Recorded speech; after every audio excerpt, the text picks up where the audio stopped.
The best nose tackle in football has just requested a trade, and Duke Tobin should already be on the phone trying to figure out what he would cost and if there's anything in there for the Cincinnati Bengals. We'll talk about that and more on today's episode of Bengals Daily, part of the Fan Arch Podcast Network. My name is Dave Olson. Let's dig into it. Dexter Lawrence has requested a trade from the New York Giants. Defensive interior, a desperate need for the Cincinnati Bengals. Should it be something the Bengals consider? Who is Dexter Lawrence, for those who aren't Giants watchers? Are the Bengals realistically going to be in? And if not Dexter, then who? We'll talk about that a little bit today. But for your fun fact, for April 7th, 1969, the first save in Major League Baseball history was recorded at Crosley Field in Cincinnati as the Dodgers' Bill Singer came out of the bullpen through 3 scoreless innings and made history. It didn't become an official statistic until that season, and Cincinnati was there for the very first one. Houday, let's get into it. So breaking news from early this morning, Dexter Lawrence, a three-time Pro Bowl defensive tackle, has requested a trade from the New York Giants. He will not report to their offseason program. By some local media outlets, Bengals being named as a potential destination. So 4 things we're going to look at in this conversation. Who is Dexter Lawrence? Should the Bengals do it? Why should they do it? Why shouldn't they do it? And if they aren't going to make this move, I'm hard-pressed to see a world where they do. It would require significant spending. But if they don't do it, and they still need help on the interior of the defensive line, where can the Bengals look? So let's talk about it through those 4 angles. So who is Dexter Lawrence? Well, I call him the best nose tackle in football. PFF called him the best nose tackle in football at his peak. No one was playing better, and sort of an inarguable fact. So he's 28 years old, 340 pounds, drafted by the New York Giants, nicknamed Sexy Dexy. That's why he's my headline there. Been to 3 Pro Bowls, 22, 23, 24, a bit of a down year in 2025. That's worth noting, but we'll talk about that here in just a moment. And a second team All-Pro for a couple of times in his career. In his career, 310 tackles, 30.5 sacks, 95 quarterback hits, and 36 tackles for losses, alongside 5 forced fumbles across 109 games. So he's good for 3+ tackles a game, a sack every 3 games, a quarterback hit once a game, a tackle for loss every 3 games. So he's a disruptor. Certainly makes a difference when he's out there on the field. At his peak, probably as good, if not better, than anyone else playing that position in the league. In 2022, first team All-Pro and a PFF grade in the high 80s. 2023, a second team All-Pro, but set a single game NFL record that season with 15 pressures against the New York Jets. And in 2024, a great season where he had a career high 9 sacks in just 12 games before he dislocated his elbow, still made the Pro Bowl in that season. Eventually got moved around a little bit. Giants moved him to nose tackle in 2022, so that was a big transformation in his career. So really hit his peak after being drafted in 2019, after being moved around a little bit. And in 2025, a bit of a down year. So just half a sack, 34 pressures, 8.3% pass rush win rate in 17 games. Still, a PFF overall grade of 75.6, which is 9th among 134 interior D linemen. By far would have been the best on the Bengals last year. Pass rush grade of 84.5, again, 7th best among interior defensive linemen, despite a lower sack total. The run defense grade is really where Mr. Lawrence struggled a bit last year. Fell down to 57 PFF grade, 56th in the NFL, so about middle of the road. And that's where the concern is. I wouldn't call it a huge concern. It is a concern. This is the type of thing, though, where you have to say, can the Bengals really concern themselves with that? If you're looking at Dexter Lawrence, you're not saying, well, his PFF grade was a 57 in run defense last year. You have to consider it, right? Is this a trend? But the reality is his pass rush grade was as good as anyone else in the league. His run defense grade fell off a little bit, but it was average. Still probably would have been about as good, if not better, than anyone on the Bengals. Dexter Lawrence would have been the Bengals' best, the best interior defensive lineman on the Cincinnati Bengals last year. And so that's, you got to take the down year with a grain of salt. Remember, the Giants also went 4-13 last year. It's a difficult environment to really strongly evaluate defensive players, and not a whole lot was going right in that room. Might have looked similar for the Bengals. Might have been a bright spot on a Bengals team that only grabbed a couple more wins than the Giants did last year. So let's talk about why this is happening. So he signed a 4-year, $90 million extension in 2024 that made him the third highest paid defensive tackle at the time, but now he's the 11th highest paid defensive tackle. So the market has passed him up just a little bit. So there's been a couple of seasons of extension talks that have stalled out a little bit, sort of Trey Hendrickson-esque, a little bit different, but sign the extension, then immediately try to negotiate a new one. The new head coach for the Giants, John Harbaugh, has talked about Dexter Lawrence and mentioned how important he is to the team, and that goes without saying. I mean, it's one of your best players, if not the best player you have on defense. And so there's clearly buy-in from the coaches. This is just a player who's wanting more money from a team. Are they willing to give it to him? Well, he's owed $20 million in 2026 and $22 million in 2027. Odds are he's hoping to get somewhere in the $30 million range. Could be worth that. It's a lot of cheddar, though, for Mr. Dexter Lawrence. But he is one of the best, if not the best, interior defensive lineman in the league. He is unhappy with his current situation, and he would be the best interior defensive lineman on the Cincinnati Bengals should this be a player that somehow landed in this environment. So now you know who Dexter Lawrence is. Should they do this? Should the Bengals make this happen? We've talked about this on previous episodes. The defensive tackle room for the Bengals is sort of a disaster right now. Again, most rushing yards allowed in the NFL in 2025.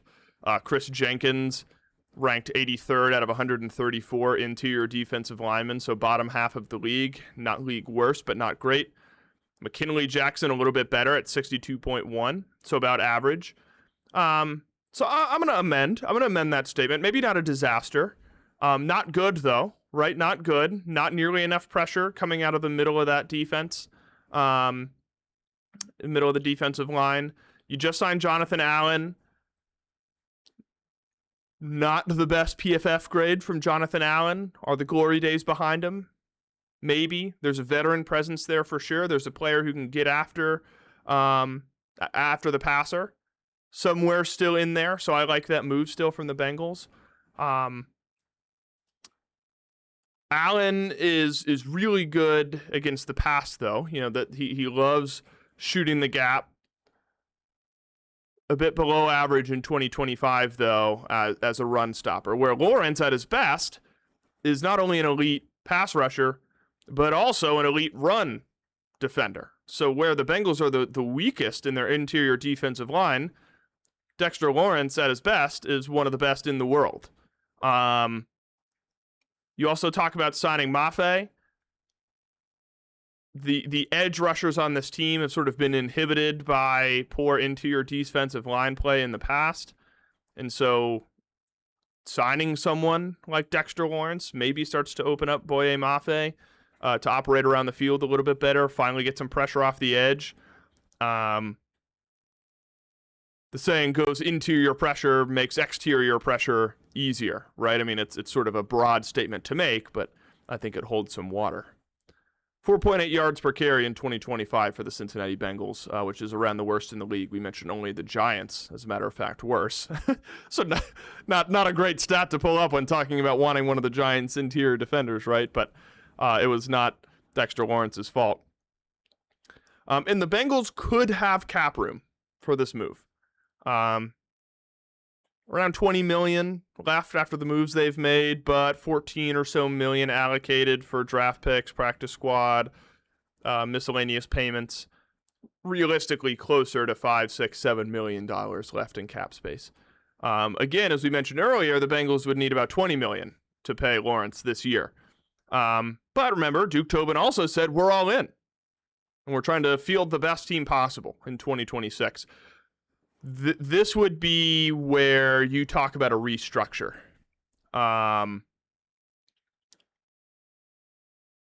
That is what this would require. You would have to restructure Joe Burrow, potentially Jamar Chase, to free up some of that cap space. But this would be an all-in type of move from the front office to make this happen. The question is, what would be the draft cost? Because you're also hoping that you can fill some of these needs in the draft. So late first-round pick is maybe what folks are thinking on Dexter Lawrence. Maybe you package a second with something else. The Bengals picked 10th, which feels bad, given how much you have to pay Dexter Lawrence right away.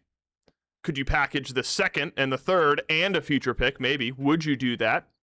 I might, depending on if you have to find a third pick to package in there somewhere. I don't know if I would trade number 10 overall to then go pay a guy $20 million. That'd be hard, even for a player as good as Dexter Lawrence. A mock trade I have seen floating around is Bengals sending their third round pick, which is number 72, and the 2027 first, where the Giants send back Dexter Lawrence in a fifth. I could be in on that. And for additional context, Quinnen Williams cost the Cowboys a 2026 second and a 2027 first and a defensive tackle. But Lawrence is probably a little bit better than Quinnen Williams, so take that what you will. The Bengals have valued elite nose tackles in their history. Think of Domata Peko. DJ Reader was a big external free agent signing, so the opportunity is there. Why shouldn't they do it? Well, let's run through this quickly. It's if any of the reasons I just listed sound unattractive to you, that's why they shouldn't do it. On paper, they've got $20 million in cap space, but in reality, it's only $6 or $7 million. Not only is it $20 million for Dexter Lawrence this year, but he's wanting a new contract. You're going to have to restructure a bunch just to fit his contract into the current structure, but he's going to want $28 to $30-something million a year once he's here. You just committed $88 million to Mafe and Allen in free agency. So now you got 3 massive defensive line contract on your books, and you're banking on one of them turning back the clock, one of them advancing his skill set. Mafe, a talented player, but you need him to play up to the level of Trey Hendrickson. And you're hoping Lawrence can continue to play at the top of his game. So something somewhere would have to give in this case. Is it the Turner extension? Is it the Dax Hill extension? Draft picks? You're giving up something somewhere in the future if you're bringing in Dexter Lawrence. And those are the strings you have to pull. Would I do it if I have to give up DJ Turner? Not sure I do. I could be convinced to let go of a Dax Hill extension in the future. DJ Turner seems like a cornerstone for this defense.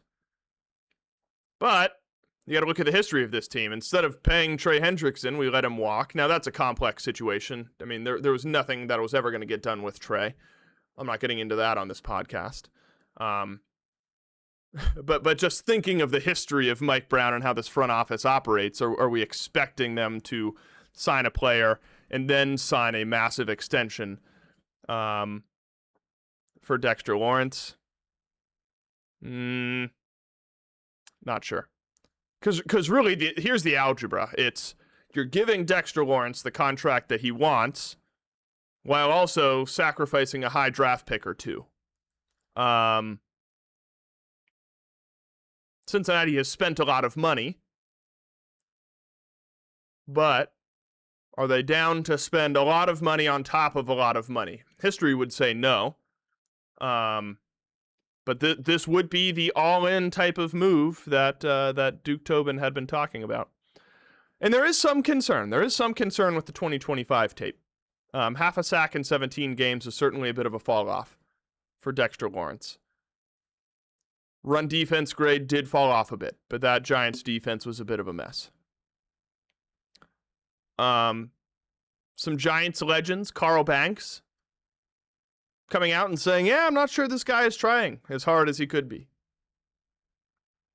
So are there efficiency? Are there character and effort concerns from Dexter Lawrence? Is coming off an elbow injury. He's turning 29 next year. He was healthy all of 2025, but he's coming off the worst year of his career. So he's turning 29. The Bengals haven't wanted to pay Trey since he turned 30. Then you're going to have to sign him to an extension. The algebra, in my opinion, is starting to stack up against this move being made. Bengals don't have a 5th-round pick this year, so every pick early in the draft counts. The day 2 of this draft is pretty rich in linebackers, potentially corners. That's where the Bengals need a lot of help. This seems like a really rich dish, and I'm not sure the Bengals have the stomach for it, but could be fun if it happened. So if not, let's wrap up the show with this. So if not Lawrence, where do you go at defensive tackle? Again, you sign John Allen to a sort of a rental. Well, for a while, Peter Woods was the talk of the town, but that prospect has fallen a little bit. I don't know if that's in consideration at pick 10 anymore. Maybe I wouldn't be surprised if the Bengals go there. They would pick again at 41, so early in the 2nd round. I'm thinking Woods is maybe gone. The dream scenario is the Bengals go not Woods at 10, and then somehow Woods is there still at 41. That would be the dream. All hell could break loose. Remember the other day we talked about worst case scenario. All hell could break loose, and maybe the Bengals say, whatever, we're just going to take Woods. That would kind of stink. There's some great prospects at 10, opportunities to trade back. But Peter Woods, a great option, I think in round 2 is still available. Caden McDonald, defensive tackle out of Ohio State, bit of a floor raiser.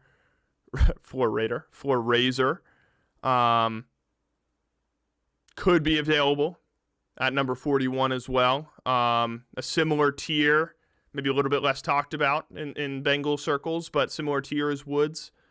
And then a bit of a sleeper pick. I see the Texas Tech defensive tackle, Lee Hunter, being graded by the ESPN scouts around an 80, where Woods and McDonald were around an 87. Lee Hunter would end up being probably a bit of a 3rd-round pick. So it's not a super deep defensive tackle class. Woods and McDonald would be the top 2 options for the Bengals, probably in that 2nd round if they're still available. That would be a dream scenario. One of those 2 players. We can dive a bit more into their tape and their likelihood later on this week. But if the Bengals don't get Dexter Lawrence and the Bengals don't get Woods and they don't get McDonald, are you then saying, okay, we're relying on a 3rd-round pick in Lee Hunter, so you don't get Lee Hunter? Are you relying on Allens, Jenkins, and Jackson to lead your defensive interior again after an abysmal league-worst rush defense in 2025? Didn't look great. I think Allen is going to help this team, but he is not going to transform the defensive interior. He will make this defensive interior better. I want to be optimistic about this defensive line, but there needs to be a bit more help in the center of that defensive interior to fully raise my confidence. There needs to be 1 or 2 more, maybe 3 more players across this defense for me to suddenly start feeling like it's a real competitive squad. I need to see something at linebacker, some more help at edge, more help on the defensive interior, honestly, some help at cornerback. I'm feeling a bit better about safety. Bengals need their draft picks. They need some help from free agency. There are options there. But where do the Bengals go? That's the question. Dexter Lawrence would solve a lot of issues as far as on-the-field play, but would raise some potential issues with money and draft picks in the future. Draft solves it cheaper, but does it really solve it? It's an unknown quantity if you go for it in the draft.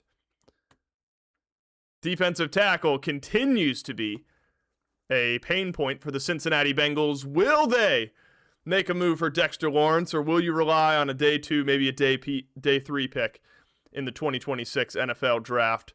There's a lot of breaking down still to go in this offseason, and the Cincinnati Bengals have a lot of room to grow this offseason as well. We'll talk more about it later on this week, right here on Bengals Daily, part of the Fan Arch Podcast Network. My name is Dave Olson, and talk to you next time.